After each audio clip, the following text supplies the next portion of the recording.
কলেজে ভর্তির সময় অনেকেরই ফর্ম ফিল আপ বাতিল হচ্ছে বিভিন্ন ভুলের কারণে।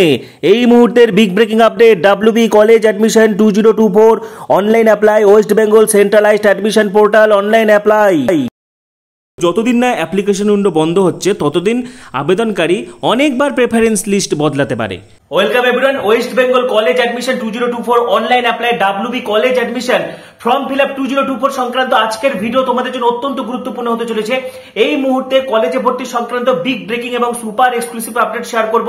কি কি ভুলগুলো তোমাদের হচ্ছে, কাদের কাদের ফর্ম বাতিল হয়ে যাচ্ছে, সমস্ত তথ্য শেয়ার করে দেবো। এর আগের ভিডিওতে কিন্তু আমি ডিটেলসে আলোচনা করে দিয়েছি মাধ্যমিকের নাম্বার ইনপুট নিয়ে তোমাদের সমস্যা হচ্ছিল। মাধ্যমিকের নাম্বার তোমরা ইনপুট করতে পারছিলে না, বিশেষ করে যারা 25 পেয়ে পাস করেছে, ঠিক আছে, সেক্ষেত্রে নম্বর ইনপুটের সমস্যা দেখা দিচ্ছিল। কারণ আমি সেক্ষেত্রে তোমাদেরকে বলে দিয়েছিলাম যে সেটা তোমরা সুবিধা মতো 15-10 করে নিতে পারো, 16-9 করে নিতে পারো, তোমরা সেটা ম্যানুয়ালি ইনপুট করতে পারবে। পাশাপাশি সিবিএসই বোর্ডের রেজিস্ট্রেশন সংক্রান্ত সমস্যা, অনার্স পাস সংক্রান্ত সমস্যা, ফর্ম ফিল আপে ভুল করলে এডিটিং সংক্রান্ত সমস্যা, এগুলো আমি আগের ভিডিওতে আলোচনা করে দিয়েছি। যারা আগের ভিডিও মিস করেছো, এই ভিডিও শেষে এন্ড স্ক্রিনে অথবা আমাদের চ্যানেলের প্লেলিস্ট ভিজিট গুলো পেয়ে যাবে, ঠিক আছে। আজকের ভিডিওতে অত্যন্ত গুরুত্বপূর্ণ টপিক আলোচনা করব, যে ভুল করলে তোমার কিন্তু বিরাট বড় ক্ষতি হয়ে যেতে পারে। যে ভুলটা তোমাদের হচ্ছে, যেটা হচ্ছে অনেকের কাস্ট প্রবলেম, কাস্ট চেঞ্জ করে দিচ্ছ তোমরা ভুল করে ফর্ম ফিল আপে। ধীরে সুস্থে ফর্ম ফিল আপ করো, তোমাদেরকে যেটা বারবার বলা হচ্ছে যে ধীরে সুস্থে ফর্ম ফিল আপ করো।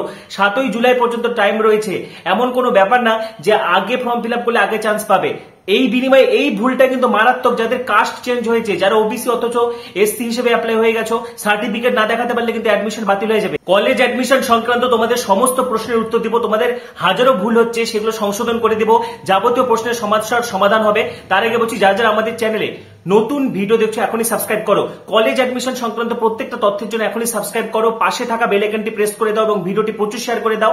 এবং ডেসক্রিপশনে দেখো আমাদের টেলিগ্রাম গ্রুপের লিংক দেখা যাচ্ছে, সেই লিংকে ক্লিক করে টেলিগ্রামে যুক্ত হয়ে যাও। যারা এসসি কিন্তু ফর্ম ফিল আপে ভুল করে ওবিসি হয়ে গেছে, এগুলো কিন্তু ডিসঅ্যাডভান্টেজও থাকবে। কারণ মেরিট লিস্টে কিন্তু এসসিদের জন্য কোনো কলেজে বেশি সিট থাকে, আবার কম নম্বর পেলেও এসসিরা কিন্তু পছন্দের কলেজ পেয়ে যায়। সেক্ষেত্রে সেই অ্যাডভান্টেজ গুলো পাবে না, বা একটা ক্যাটাগরি চেঞ্জ হওয়া মানে কিন্তু একটা বড় সড়ো মেজর প্রবলেম। সেক্ষেত্রে 3টি হেল্পলাইন নম্বর আমি তোমাদেরকে দিয়েছিলাম, ঠিক আছে, 3টি হেল্পলাইন নম্বর রাজ্যের উচ্চশিক্ষা দপ্তরে, সেখানে তোমাকে কল করতে হবে। বা যে কোনো ভুল হয়ে থাকুক, যে কোনো ভুল হয়ে থাকুক, এখন সামান্য ভুল হলে, সেটা কোনো অ্যাড্রেসে কিছু ভুল হলো বা নামের স্পেলিং এ কিছু ভুল হলো, সেটা এখন না ঠিক করলেও চলবে, ঠিক আছে। কিন্তু যেগুলো মেজর মেজর ভুল, যেমন ধরো রেজিস্ট্রেশন নম্বর ভুল দিয়ে ফেলেছো, মাধ্যমিকের পাশাপাশি উচ্চ মাধ্যমিকের নম্বরগুলো ভুল ইনপুট করে ফেলেছো। কারণ উচ্চ মাধ্যমিকের নাম্বার ভুল ইনপুট করলে কিন্তু তোমার লস, সেটা সবচেয়ে মারাত্মক ভুল। কারণ উচ্চ মাধ্যমিকের নম্বর অনুযায়ী তোমরা সকলের জন্য মেধা তালিকা, মেরিট লিস্ট তৈরি হবে। পাশাপাশি তোমার নামের স্পেলিং এ যদি কোনো ভুল হয়ে থাকে, এই জিনিসগুলো মেজর ভুল। বা ক্যাটাগরি যেটা বড় সড়ো ভুল, ঠিক আছে, বা সাবজেক্ট অ্যাপ্লাই ভুল, তুমি একটা সাবজেক্টের বদলে অন্য একটা সাবজেক্টে অ্যাপ্লাই করে ফেলেছো। তো এই সমস্ত জিনিসগুলো, যাদের রেজিস্ট্রেশনে মারাত্মক ভুল হয়ে গেছে, তোমরা হেল্পলাইন নম্বরগুলোতে ফোন করবে, ফোন করে তোমাদের রেজিস্ট্রেশনটা ক্যান্সেল করে নতুন করে ফর্ম ফিল আপ করবে। আরেকটা বুদ্ধি রয়েছে, অন্য কোনো বাড়ির অন্য কোনো মোবাইল নাম্বার দিয়ে নতুন করে আবার তোমরা ফর্ম ফিল আপ করতে পারো। যদি দেখো যে হেল্পলাইন নম্বরে রেসপন্স হচ্ছে না বা রেজিস্ট্রেশন ক্যান্সেল হচ্ছে না, সমস্যা লেগেই রয়েছে, সেক্ষেত্রে কিন্তু তোমরা বাড়ির অন্য যে কোনো মোবাইল নাম্বার বা ইমেল আইডি দিয়ে আবার পুনরায় ফর্ম ফিল আপ করতে পারো।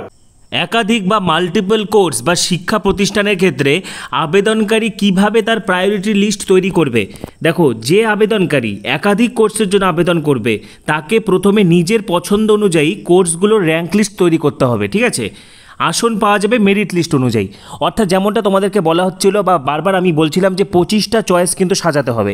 এবার 25টা চয়েসের মধ্যে তুমি সব থেকে যেটা বেস্ট, ধরো তুমি হচ্ছে আশুতোষ কলেজে তুমি বটানি অনার্স বা জুলজি অনার্স করতে চাও, তাহলে আশুতোষ কলেজ বটানি অনার্স 1 নাম্বার থাকবে, মানে তোমার যেটা প্রায়োরিটি সেই অনুযায়ী তুমি র্যাঙ্কিং করবে। তারপরে মেরিট লিস্ট অনুযায়ী কিন্তু তোমাকে একটাই চয়েস দেওয়া হবে, ঠিক আছে। তারপরে আপগ্রেডেশনের ব্যাপার থাকবে, এটা যখন মেরিট লিস্ট বেরোবে তখন আমি তোমাদেরকে বলে দিব, বা আপগ্রেডেশনকে নিয়ে আমার সেপারেট ভিডিও করাই রয়েছে, ঠিক আছে। এই ভিডিও শেষে এন্ড স্ক্রিনে বা প্লে লিস্টে ভিডিওগুলো পেয়ে যাবে, ঠিক আছে। তারপরে দেখো কী বলেছে, আবেদনকারী যে যে বিষয়গুলো অপ্ট করেছে মেজর এবং মাইনর কোর্স বিষয়ে আবেদন করবার সময় সেগুলো কি তাকে এন্টার করতে হবে? অবশ্যই হ্যাঁ। যে আবেদনকারী 4 বছরের সাম্মানিক এবং অনার্স উইথ রিসার্চ বা 3 বছরের মাল্টিডিসিপ্লিনারি কোর্সের জন্য আবেদন করবে, আবেদন পদ্ধতির সময় তাকে অবশ্যই তার বিষয় কম্বিনেশনগুলি কোনটা মেজর বা মাইনর সেটা দিতে হবে। যেমনটা তুমি ধরো জুলজি অনার্স করছো, তুমি পাস কোর্সে কী রাখবে, বটানি কেমিস্ট্রি নাকি বটানি ফিজিওলজি, সেটা ফর্ম ফিল আপের সময় তোমাকে রাখতে হবে। বা তুমি পাস কোর্সের ক্ষেত্রে বটানি জুলজি ফিজিওলজি নাকি ফিজিক্স কেমিস্ট্রি ম্যাথ নিতে চাও, সেগুলো মানে পাসের ক্ষেত্রে কী কী সাবজেক্ট কম্বিনেশন নিতে চাও সেটা কিন্তু তোমাদেরকে রাখতে হবে, ঠিক আছে। পাশাপাশি বিএলএড এগ্রিকালচার এগুলো কিন্তু এই পোর্টালে নেই। তারপরে দেখো কী বলেছে, 3 বছরের মাল্টিডিসিপ্লিনারি এবং 4 বছরের অনার্সের মধ্যে মূল পার্থক্যটা কী। দেখো মাল্টিডিসিপ্লিনারির ক্ষেত্রে একটি মেজর এবং যে ইউনিভার্সিটিতে প্রোগ্রামটি অ্যাফিলিয়েটেড তার রেগুলেশনের উপর ভিত্তি করে একটি বা দুটি মাইনর সাবজেক্ট থাকে, ঠিক আছে। এই প্রোগ্রামে কোনো অনার্স সাবজেক্ট থাকে না, অর্থাৎ মাল্টিডিসিপ্লিনারির ক্ষেত্রে কিন্তু তোমাকে 3টা সাবজেক্ট থাকবে, ঠিক আছে। এটা ইউনিভার্সিটি ওয়াইজ কিন্তু ভ্যারি করবে, ঠিক আছে। তুমি জুলজির সাথে তুমি বটনি কেমিস্ট্রি রাখতে পারো, জুলজির সাথে তুমি বটানি ফিজিওলজি রাখতে পারো, হিস্ট্রির সাথে তুমি জিওগ্রাফি এডুকেশন রাখতে পারো, তারপরে তুমি এডুকেশনের সাথে পল সায়েন্স রাখতে পারো, ফিলোসফি রাখতে পারো। এটা সংশ্লিষ্ট ইউনিভার্সিটির উপর কিন্তু নির্ভর করছে। কিন্তু 4 বছরের অনার্স বা প্রোগ্রামে একটা মেজর সাবজেক্ট, ঠিক আছে, মেজর সাবজেক্ট এবং একটি বা অথবা দুটি মেজর সাবজেক্টের কম্বিনেশন কিন্তু থাকে। পাশাপাশি আরেকটি প্রশ্ন তোমাদের খুব ভাইটাল থাকে, ঠিক আছে, যে তোমাদের মধ্যে কেউ হয়তো 22 কলেজে ভর্তি হয়েছিলে, 21 কলেজে ভর্তি হয়েছিলে, সেটা ছেড়ে দিয়ে তোমরা আবার নতুন করে ভর্তি হতে চাও। সেক্ষেত্রে কিন্তু তোমাকে আবার এই পোর্টালে নতুন করে ফর্ম ফিল আপ করতে হবে এবং আগের অ্যাডমিশনের সমস্ত তথ্য দিতে হবে। দেখো এখানে বলা আছে যারা এই বছরে ভর্তি হবে তাদের ভর্তি প্রক্রিয়ার সঙ্গে নতুন করে ভর্তি হওয়া ছাত্রছাত্রীদের ভর্তি প্রক্রিয়া কোনো তফাৎ নেই। তোমরা সকলেই এই পোর্টালেই আবেদন করবে, ঠিক আছে, সেন্ট্রালাইজড অ্যাডমিশন পোর্টালে। তবে এক্ষেত্রে আবেদনকারীকে প্রোফাইল তৈরির সময়ে তার পূর্ববর্তী অ্যাডমিশনের সমস্ত তথ্য পোর্টালে দিতে হবে। নতুন করে ভর্তি হবার পর আবেদনকারীকে ফিজিক্যাল ভেরিফিকেশনের সময়ে নতুন কলেজ অথরিটিকে, ধরো তুমি নতুন কোনো কলেজে ভর্তি হলে তখন যখন ডকুমেন্ট ভেরিফিকেশন হবে তখন পূর্ববর্তী অ্যাডমিশন বিষয়ক সব তথ্য জানাতে হবে এবং দরকারি নথিপত্র জমা দিতে হবে, ঠিক আছে। তুমি হয়তো 2023 পাস করেছো বা 2022 পাস করেছো বা 21 পাস করেছো বা 20 বা তার আগে পাস করেছো, তুমি ভর্তি হতে পারবে কিনা। নর্মালি এটা কিন্তু ইউনিভার্সিটির রেগুলেশনের উপর নির্ভর করে। এই বছর কিন্তু 2023কে তো চান্স দেওয়া হচ্ছে, 2022কে চান্স দেওয়া হচ্ছে, 2021কেও চান্স দেওয়া হচ্ছে। পাশাপাশি রায়গঞ্জ ইউনিভার্সিটিতে কিন্তু 2020কেও চান্স দেওয়া হচ্ছে, ঠিক আছে।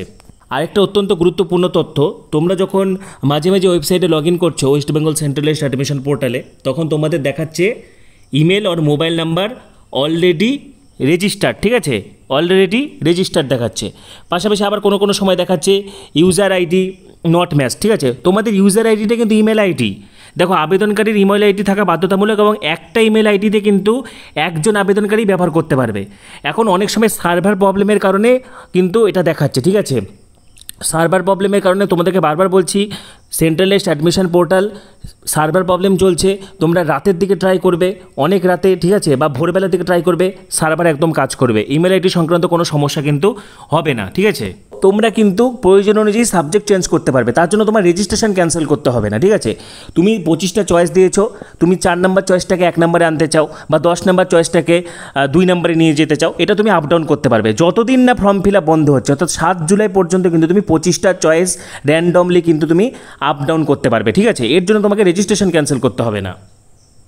দেখো যতদিন না অ্যাপ্লিকেশন উইন্ডো বন্ধ হচ্ছে ততদিন আবেদনকারী অনেকবার প্রেফারেন্স লিস্ট বদলাতে পারে, ঠিক আছে। তোমার মনে হচ্ছে তুমি 5 নম্বরেরটা 6 নম্বরে রাখবে, 6 নম্বরেরটা 7 নম্বরে রাখবে, এরকম ব্যাপারটা। সেখানে কোনো কোর্স যোগ করতে পারো, বাদ দিতে পারো, এডিট করতে পারো, এমনকি পুরো লিস্ট তুমি নতুনভাবে সাজাতে পারো। এই বিষয়ে টেনশনের কোনো কারণ নেই। পাশাপাশি অনার্স এবং পাসের ব্যাপারটা নিয়ে অনেকে আবার প্রশ্ন করেছে, আমাকে আবারও বলছি, যে যে বিশ্ববিদ্যালয়ে তুমি প্রথমে ওয়েবসাইটে ঢুকে বাই ইউনিভার্সিটিতে সার্চ করবে। আজকে গৌরবঙ্গ বিশ্ববিদ্যালয়ের অধীনস্থ যে কলেজগুলো রয়েছে, গঙ্গারামপুর কলেজ, বালুরঘাট কলেজ থেকে শুরু করে, ঠিক আছে, সেই সমস্ত কলেজগুলোতে কিন্তু তোমাকে 3 ইয়ার্স/4 ইয়ার্স, ঠিক আছে, এই অপশনটাতে তোমাকে ক্লিক করতে হবে। নর্থ বেঙ্গল ইউনিভার্সিটিতে তোমাকে 4 বছর হিসেবেই ভর্তি নিতে হবে, ঠিক আছে। তারপরে তুমি 3 বছরে এক্সিট করতে পারছো, 3 বছরে এক্সিট করলে তুমি পাসের ডিগ্রি পাচ্ছ। পাশাপাশি রায়গঞ্জ ইউনিভার্সিটিতে তুমি 3 বছর পাস হিসেবে অ্যাপ্লাই করতে পারছো। ক্যালকাটা ইউনিভার্সিটিও তুমি আলাদা করে 3 বছর পাশে অ্যাপ্লাই করতে পারছো।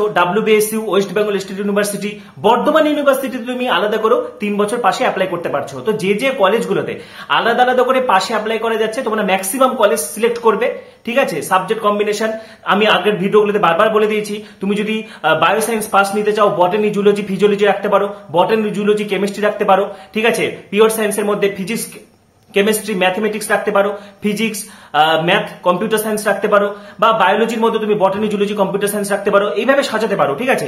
বা আর্টস এর ক্ষেত্রে history, geography, political science, history, education, philosophy এইভাবে রাখতে পারো। তো এইভাবে তোমরা সাজাবে। যে যে কলেজগুলোতে তোমরা অপশন পাচ্ছ, যেখানে পাশের অপশন নেই সেখানে তোমাকে 4 ইয়ার্স হিসেবে অ্যাডমিশন নিতে হবে, কিন্তু 3 বছর পর তুমি যদি এক্সিট করো তাহলে কিন্তু তুমি গ্র্যাজুয়েশন ডিগ্রি পাচ্ছ পাস কোর্স হিসাবে। সরাসরি আমি তোমাদেরকে ওয়েবসাইটের মাধ্যমে ব্যাপারটা আরেকবার ভালো করে বুঝিয়ে দিচ্ছি। দেখো, অনার্স বা পাস এটাতে যাতে কোনো সমস্যা না হয় সেটা বোঝার জন্য তুমি সিলেক্ট ইউনিভার্সিটি বা ইউনিভার্সিটিতে সার্চ করবে। যেমন দেখো, দ্য ইউনিভার্সিটি অফ বার্ডন আমি সার্চ করছি, তো the university of burden Bardhaman ইউনিভার্সিটিতে দেখো এখানে কিন্তু 3 ইয়ার মাল্টিডিসিপ্লিনারি, দেখো এখানে পাস কোর্স রয়েছে, ঠিক আছে। BA, BSc, BCom রয়েছে, তারপরে মেজর ডিগ্রি রয়েছে, দেখো 4 ইয়ার BA, BSc, BCom রয়েছে, BBA রয়েছে, BCA রয়েছে, পাশাপাশি 3 বছরের কিন্তু পাস কোর্স রয়েছে বর্ধমান ইউনিভার্সিটির আন্ডারে যত কলেজ রয়েছে, বর্ধমান রাজ কলেজ থেকে শুরু করে কাটোয়া কলেজ, কালনা কলেজ, ঠিক আছে, সব জায়গায়।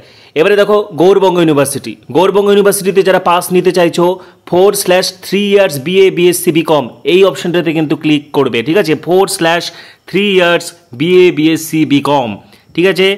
পাশাপাশি দেখো আমি আরও কয়েকটি ইউনিভার্সিটি তোমাদেরকে দেখিয়ে দিচ্ছি সার্চ করে, তাহলে তোমাদের বুঝতে সুবিধা হবে।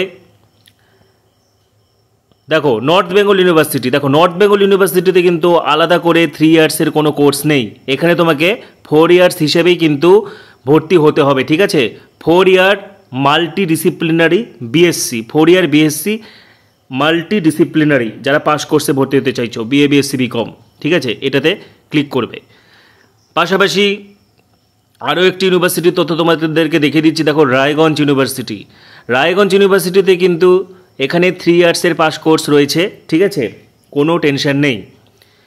পাশাপাশি যদি ক্যালকাটা ইউনিভার্সিটি দেখা যায়, ঠিক আছে, ক্যালকাটা ইউনিভার্সিটির অধীনস্থ সবগুলো কলেজ, ঠিক আছে, সেখানেও কিন্তু আলাদাভাবে অনার্স বা পাস এগুলো রয়েছে, ঠিক আছে। এবং পাস কোর্সের ক্ষেত্রে তোমরা ম্যাক্সিমাম কলেজ সিলেক্ট করবে, ঠিক আছে।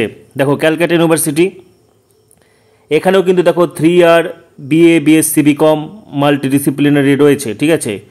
বিদ্যাসাগর ইউনিভার্সিটি মেদিনীপুর, এখানেও কিন্তু 3 বছরের পাস কোর্স রয়েছে, দেখতে পাচ্ছ, ঠিক আছে। পাশাপাশি এখানে ওয়েস্ট বেঙ্গল স্টেট ইউনিভার্সিটিও দেখিয়ে দিচ্ছি, ওয়েস্ট বেঙ্গল স্টেট ইউনিভার্সিটি, এখানেও কিন্তু পাস কোর্স রয়েছে। WB college admission 2024 online apply সংক্রান্ত আজকের ভিডিওতে কিন্তু আমি তোমাদের যাবতীয় সমস্যার সমাধান করে দিয়েছি, ঠিক আছে। পুঙ্খানুপুঙ্খ বিস্তারিত ভিডিওটা মনোযোগ সহকারে দেখবে, তোমাদের সমস্ত প্রশ্নের সমাধান কিন্তু হয়ে গেছে। আগের ভিডিওতে আমি কিন্তু অনেক প্রশ্নের উত্তর তোমাদেরকে দিয়ে গেছিলাম। পাশাপাশি আমাদের টেলিগ্রাম গ্রুপে যুক্ত হয়ে যাও, ডেসক্রিপশনে দেখো আমাদের টেলিগ্রাম গ্রুপের লিঙ্ক দেখা যাচ্ছে, সেই লিঙ্কে ক্লিক করে টেলিগ্রাম গ্রুপে যুক্ত হয়ে যাও। এছাড়া ডেসক্রিপশনে আমার ইনস্টাগ্রাম, ফেসবুক আইডি রয়েছে, সেখানে সরাসরি আমার সঙ্গে যোগাযোগ করতে পারবে। তো তোমাদের আরো কোনো জানা থাকলে কমেন্ট অবশ্যই জানাবে। পাশাপাশি পরবর্তী ভিডিওগুলির জন্য এখনই সাবস্ক্রাইব করো, পাশে থাকা বেল আইকনটা অবশ্যই প্রেস করো এবং ভিডিওটি প্রচুর শেয়ার করে দাও। সবাইকে অসংখ্য ধন্যবাদ।